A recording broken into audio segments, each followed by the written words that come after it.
Welcome to টুকিটাকি রান্নাবাটি। আজ করব ননভেজ সন্দেশ। ননভেজ সন্দেশ মানে নাকটা ছিটকাচ্ছ, নাক ছিটকানোর দরকার নেই। যারা চিকেন খেতে ভালোবাসো তাদের কিন্তু এটা খুব ভালো লাগবে, অন্তত বলে না দিলে কেউ বুঝতেই পারবে না। হ্যাঁ, অবশ্যই ডিপ ফ্রিজে রাখতে হবে বা ফ্রিজে রাখতে হবে 3-4 ঘন্টা, তাহলে জিনিসটা আরও ভালো হবে।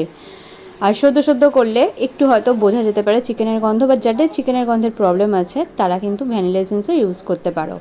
তো চলো এবার শুরু করা যাক। চিকেনটাকে ফার্স্টে আমি একটু রসুন আর পেঁয়াজ দিয়ে সেদ্ধ করে নিয়েছিলাম, সামান্য জল দিয়েছিলাম। তারপর চিকেনটাকে শুকনো করে নিয়ে আমি মিক্সিতে ঝুড়ো মতো মানে গুঁড়িয়ে নিয়েছি। তারপর দুধ গরম করেছি, সাথে দিয়েছি গুঁড়ো দুধ। দুধটা ফুটে উঠলে তার মধ্যে চিনি দিয়েছি আর দিয়েছি এলাচ দানা। এলাচটা খুব ভালো করে গুঁড়ো করে নেবে, আর সাথে দেবে এই ঝুড়ো যে চিকেনের ডাস্টটা করে রেখেছিলাম, সেই চিকেনের ডাস্টটা দিয়ে ভালো করে ফোটাতে থাকবে। ফোটাতে ওটা দুধটা আস্তে আস্তে কমে যাবে, আর চিকেনটাও অলমোস্ট মানে দুধের সাথে মিশে গিয়ে বেশ ছানা ছানা মতো হয়ে যাবে। তাহলে এরপর এই ছানার মিশ্রণটা দিয়ে তৈরি হয়ে যাবে যে কোনো পছন্দ মতো মিষ্টি। আর অবশ্যই চিনিটা ব্যালেন্স করার জন্য সামান্য নুন দিয়ে দেবে।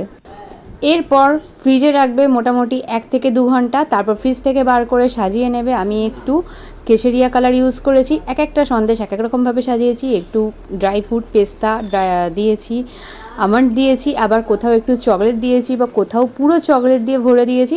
সাজানোটা গার্নিশ করাটা তোমাদের ইচ্ছা মতো, তবে চকলেট দিলে খেতে আরও বেশি টেস্টি হয়। কানাতলা কোনো পাত্রের মধ্যে রেখে ভালো করে সেট করে ওপরে গার্নিশ করে ফ্রিজে 3-4 ঘন্টার জন্য রেখে দেবে। বার করে পিস করে কেটে নিলেই রেডি। আর খেতে কিন্তু অবশ্যই ভালো লাগে।